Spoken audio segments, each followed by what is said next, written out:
would share one more connection. Morgan's wrath. But first, he needed an introduction.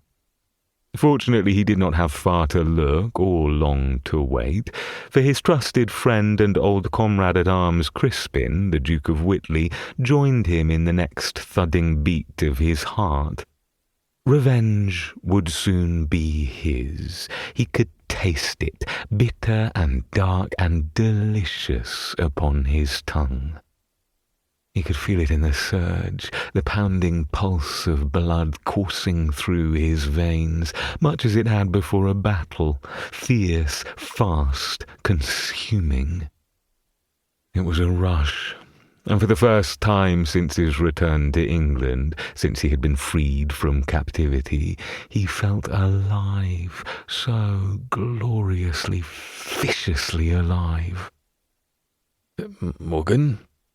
Crispin exchanged a stilted greeting with him, his bearing, his tone, and even his expression stiff with guilt, much as it had been ever since their reunion. Crispin had been with him on the peninsula that fateful day when El Corazon Oscuro had taken Morgan captive. The bleak, hideous, hateful day it had all begun. But he would not think of that day now. Nor would he think of the torture that had ensued. For if he did, then the madness would come, and he could not entertain the madness today. Today he must remain determined. Today he must stay the course and keep the madness at bay. He must begin his retribution. Imprisoned as he had been all those months, he had been given ample time to meticulously plan the foundation of his revenge. In the end, he had become so inured to even the beatings that he would separate his mind from his body. His mind would wander while his body faced unimaginable cruelties and degradations.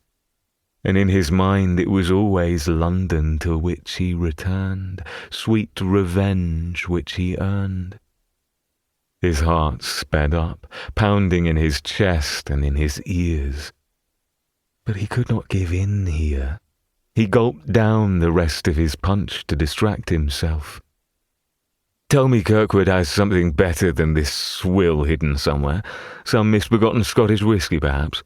"Of course he does," Crispin returned, studying him with a gaze reminiscent of the manner in which one would survey a wild animal, a snarling fox, perhaps, with its fangs bared, about to decimate creatures smaller than itself.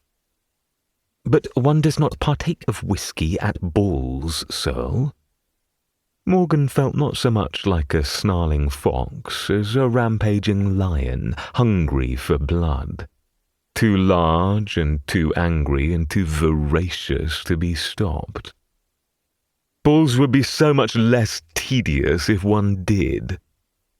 A servant hovering nearby approached with a tray at the ready, whisking away his empty glass. "I am glad to see you here, Morgan." Crispin paused.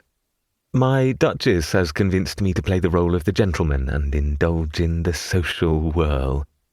"Glad to see me at all, you mean to say?" He cocked his head, considering his old friend, who had gone pale beneath his scrutiny. Together they had witnessed hell on earth.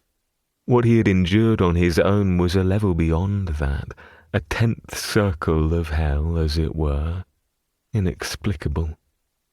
And he would not lie. He envied Crispin for escaping as he had, with nothing but a sore head and a return voyage to London to take his seat as the heir.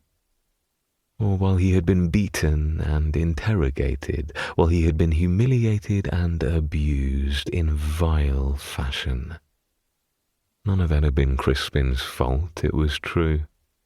Rather it had been the fault of El Corazon Oscuro, which was why he was standing here in this ballroom, dressed as if he cared about waltzing and bowing, and commenting upon the size of the gathering and the quality of the lords and ladies strutting about the room. Peacocks, all of them. But could he blame them? Truly blame them? He...